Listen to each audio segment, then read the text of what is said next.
Kira O'Connor said that she wished that more people recognized the products and technologies that were created by people of color. It'd be more than people would imagine, and it'd probably blow their mind. Well, I can't disagree with that. And Kira made a really great comment. So I thought I would cram about a semester of Black American history into roughly 2.5 minutes. I'm going to do this off the dome. I did make a list of names, but all the facts are going to come from up here. I'm not going to do any edits or anything. I'm just going to rip it off. So if you would, share this with somebody who needs to hear it. Now, top of the list is George Crumb. George Crumb's the one that gave us the American-style potato chip, not to be confused with the potato crisp, which was invented in England. You have Marie Van Britten Brown, who came up with the first home alarm system, patented in the late 1960s. And this was Ring before Ring existed. She had a closed-circuit camera, she had two-way communication, she had remote door locks, and panic buttons that could call the police department and fire department. Next, you have Mark Dean. Now, Mark is a genius. He worked for IBM. Mark led the team that created both the color monitor and the first gigahertz computer chip, and he's listed on 3 of the 9 IBM patents for the first PC. You got David Crossway on here. David Crossway's another electronic genius, and he came up with the AC thermostat control that we all use in our houses. And we got my guy, Otis Boykin, a Fisk University graduate. Otis came up with a variable resistance resistor, and this changed consumer electronics even to this day, and it drove down prices, making them much more affordable. The simple, tiny little resistor meant that electronics could be sold all over the country because it was now impervious to things like humidity and temperature changes, and that made a big deal in electronics at the time. And he also created the first control module for the pacemaker because he lost his mom to a heart attack. Now, sadly, Otis Boykin also died from a heart attack. You got Lewis Latimer. Now, Lewis is an amazing guy. Lewis is the one that created the filament for Thomas Jefferson's light bulb. Then he created the process to which you could make long-life filaments. And not only that, he's the one that designed the telephone on Alexander Graham Bell's telephone patent. And you got one of my favorites, Dr. Gladys West, a Virginia State graduate and a math degree, who the Navy kept asking her to come work for them, and she wouldn't go because she thought the Navy wouldn't accept him based on the color of her skin, and they're like, we don't care. She got to the Navy, never having seen a computer before, but somehow figured out the gravitational and tidal pull on our planet and how it affected this thing called global positioning system. That's right. Her math is what gives pinpoint accuracy to GPS. Then you got Dr. Valerie Thomas from Morgan State University, a hidden figure you've never heard of. This badass woman is amazing. When she got to NASA, they were trying to interpret data from the Landsat satellite, right? It was just code coming in, and she created the language that interpreted it so that you could begin to create images from what it saw. And not only that, in the 80s, she patented the illusion transmitter, which is the way we transmit 3D images even to this day. She's just amazing.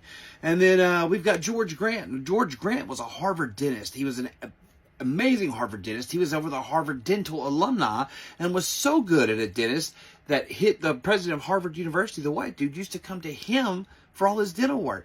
And George Grant was a golf fanatic. He even had a golf course built next to his house. He was a very successful dentist.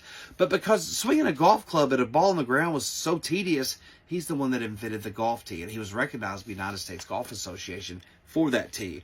And then we'll get down to Garrett Morgan. Now, Garrett Morgan you probably heard of. He's the guy that invented the yellow part of the stoplight. It used to just be green and red. He's actually come up with a 3-way stoplight where we get the yield, and he ended up selling that patent for $40,000 way back in the 1800s to General Electric, and he became the first black American man to own a car in Cleveland. And then we get down to one of my favorites, Jesse Eugene Russell, the man who headed the team and had the brilliant idea for digital wireless networks for AT&T. And he's a Tennessee State University graduate. And probably one of my favorite American icons is Frederick McKinley Jones, a man who was orphaned at 11 years old with a 6th grade education, who set off into the world, was field promoted to sergeant during World War I because generals would trade temporary duty assignments so he could go to different camps to rewire their electricity and radios. The man was just a genius. And he's gave the world the first movie ticket machine, the precursor to the snowmobile. He created the first portable x-ray system. And more importantly, he created mobile refrigeration systems. Like you see these big 18-wheelers with the big freezer on the front that we can ship frozen foods everywhere. to all these grocery stores that we get to our freezers. Yeah, that didn't exist until he came along. And then I'm going to end up with one of the most amazing stories that we've just only heard of in the last 2 years is Nathan Uncle Nearest Green.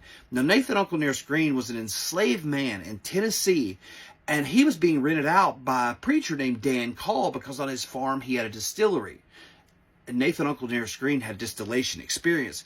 So he was running the still there for Dan Call when this little boy, I guess he was 10 or 11 years old, came up because he was orphaned. His name was Jack Daniel, and he was looking for some work and a place to stay. So Dan Call took him in, and young Jack took a big interest in this distillation of whiskey. So he and Nathan Uncle Nearest Green became close. And Uncle Nearest taught him not only how to distill whiskey, but he taught him, more importantly, how to filter it over charcoal, which is the signature thing for it to be a Tennessee whiskey. And that is passed down from African culture, that you would filter over charcoal. So they went on, because he helped Jack Daniels create Jack Daniels, the whiskey brand, the recipe and everything. And they remained friends, from what I understand, until he died. And then the story just went silent, and Jack Daniels, the company, really never did anything or publicized it until a woman named Fawn Weaver found out, and that's a whole nother incredible story.